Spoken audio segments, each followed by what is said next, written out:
Joining us is space scientist Dr. Maggie Adrian-Pocock. You're always excited about anything to do with space, but you must be beyond thrilled this morning. What have you got in your hands there? Well, this is my little miniature star, you see. And it's incredibly exciting. But I wanted to tell you sort of how we find these planets, these exoplanets. So exoplanet just means a planet going around another star. So we've been looking for life in our solar system. We haven't found anything yet. So now we're looking at the stars beyond. And let's say that this is a star. Now, we call these the star that these planets have been found around ultra-cool stars. because they're not big and bright like our star. They're sort of quite cool and not giving out so much radiation. And they're quite small. This star is 1,000 times smaller than our sun. So it's much, much smaller. OK. Now, when a planet's going around a star, it sort of orbits like this. Now, what happens is, when the planet goes between us and the star, some of the light from the star dips down. So we get a sort of a dip in the light curve. So that's how we spotted it. That's how we spot it. And so if you've got a small planet, you get a small dip. If you've got a bigger planet, of course, you get a bigger dip.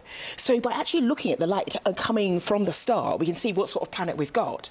So that's really exciting. But we've been doing that for a while now. And we've found about 3,500 exoplanets out there. If some of that starlight passes through the atmosphere of the planet, we can work out what chemicals are in the atmosphere of an exoplanet. And that's how we can get... That's it. That's how we can get the fingerprints of life. So, for instance, in our atmosphere, we've got lots of oxygen. Oxygen's usually quite unstable, so it breaks down. But because there's life on Earth, there's lots of oxygen, because we are generating some of that oxygen. So, and there are other chemicals that you could find, like CFCs. They can't be created naturally. They can only be created artificially. So if we look at an exoplanet and find something like a CFC in there, we'd be pretty convinced there's life out there. So these planets could already have life on them. Yes, definitely. These could be a whole load of alternative Earths populated. Could be parallel universes. Well, I think not parallel universes, but they could be other planets. So that in, I don't know how many thousands of years, millions of years, we might actually go and live on these planets if they're not populated. How long would it take us to get to them? That is the challenge. And last year we found an exoplanet called Proxima Centauri b, and it was really exciting because it's in our next-door neighbour star. So it's only 4.25 light years away, 4.25 light years away. But using conventional technology, and that's travelling at 10.5 miles a second. This is a probe called Voyager. That journey would currently take 76,000 years.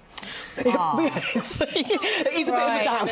But actually, last year there was an announcement by Stephen Hawking, who came up with a new way of travelling in space.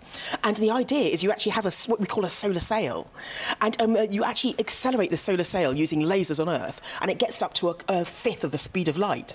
Now, if you could do that, you could travel to our next-door neighbour star in just 20 years. So within our lifetimes, we could go interstellar. We could travel to another star and see planets out there. Dr. Maggie Adrian-Pocock, you are always a delight to talk to you because you're full of enthusiasm for the subject. And I think if anyone should put their hand up and get onto that rocket to go to one it would be me. It would be you, absolutely. I hope you're coming with me. Don't forget anything, because it takes a long time to come back. Yes. Great to see you. Thank you so much.